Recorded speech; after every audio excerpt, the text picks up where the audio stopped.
Hello, everyone, and welcome to the Ventures Podcast. As you may know, if you've been listening to this show or watching it, this year we're doing a product and code series where I'm training people how to think about product skills, how to think about Ruby on Rails code. And so this is the next installment in that series. I'll post some links so that if you're just getting caught up, you can watch some of the original ones or listen to some of the original ones.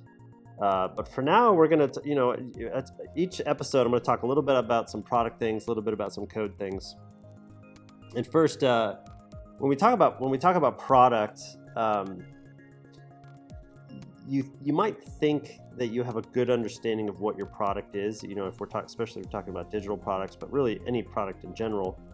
But you don't really know until you've put it in the hands of people who may be spending their time or money with your product.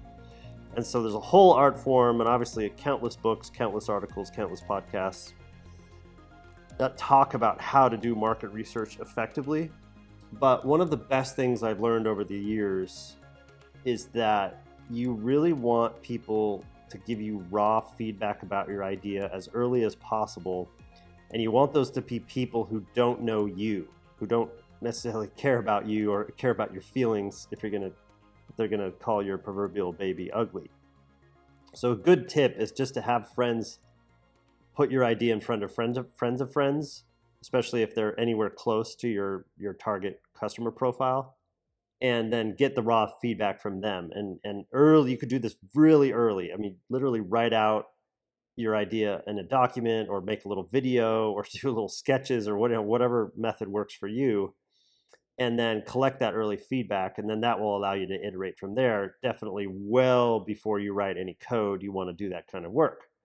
But what you're looking at here, for those who are listening, you can watch, but click the link in the show notes here because I'm doing a screencast. But for everybody else who's watching the screencast here, you know, last week we did a quick hello world, and that produced a quick little hello world here that I'm showing on my screen.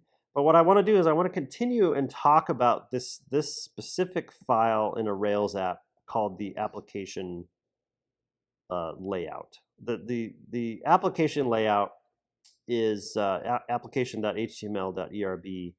This is the top level HTML and embedded Ruby, which I'll talk about. It's the top level embedded HTML that gets sent to browsers when they request something from your Rails app.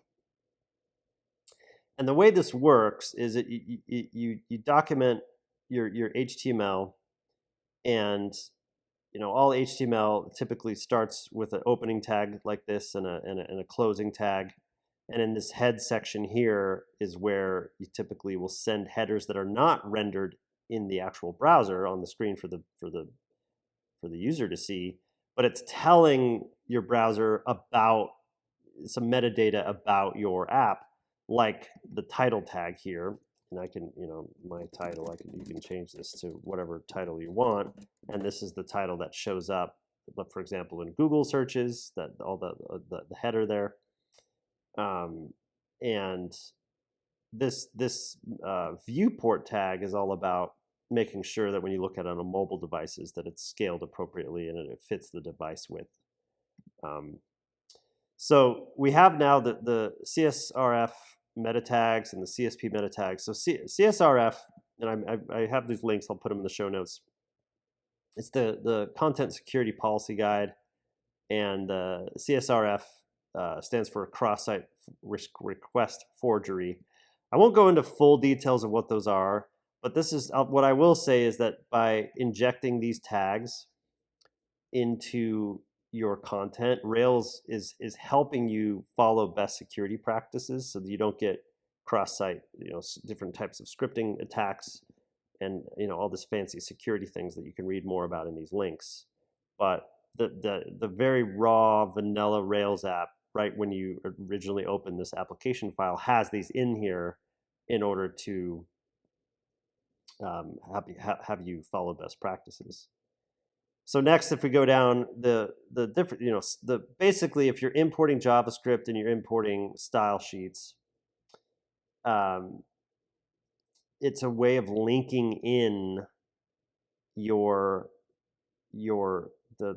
cascading style sheets and the JavaScript from external files.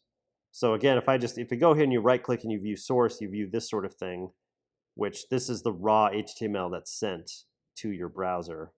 And you can see it sets up the HTML, it sends the title tag, it sends those meta tags and these security parameters. And this link rel equals style sheet, this is linking to our external style sheet tag that, if I click on this, it'll compile all your CSS that you have in here.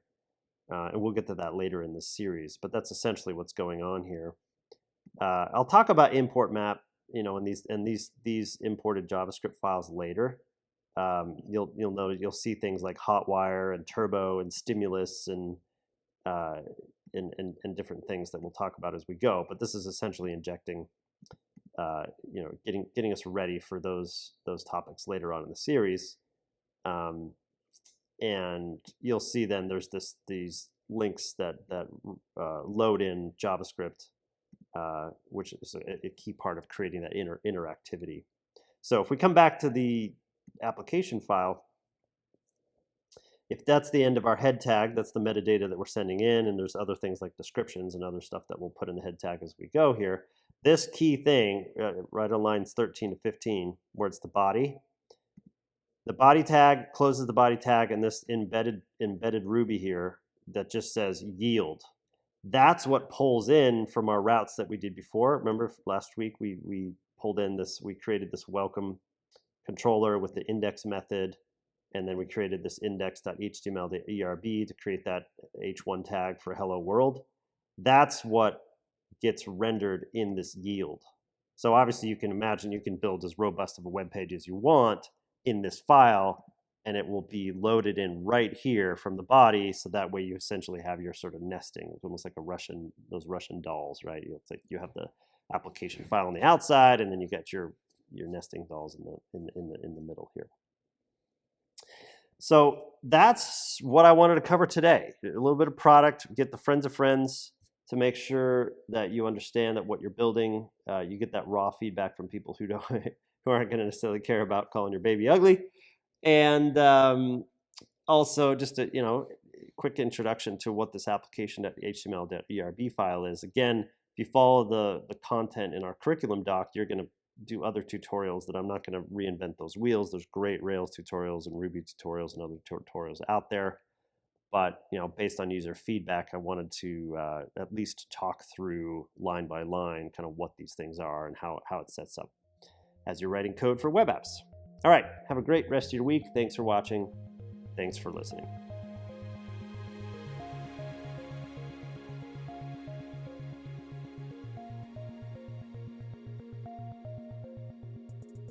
All right, a couple quick things before you go.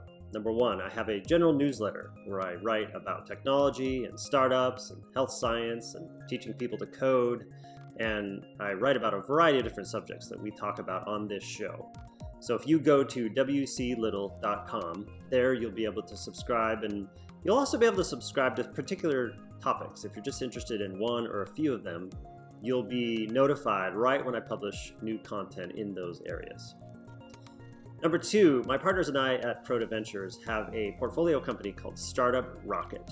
If you go to startuprocket.com, there you'll be able to receive coaching guides and customize an operations framework for you and your team and your advisors to be on the same page in terms of what is the appropriate next step for you and your entrepreneurial journey. And finally, if you wouldn't mind leaving a review anywhere that you have listened to this podcast or watched this podcast, it would be super helpful to help those who might be interested in consuming this content as well. Thank you.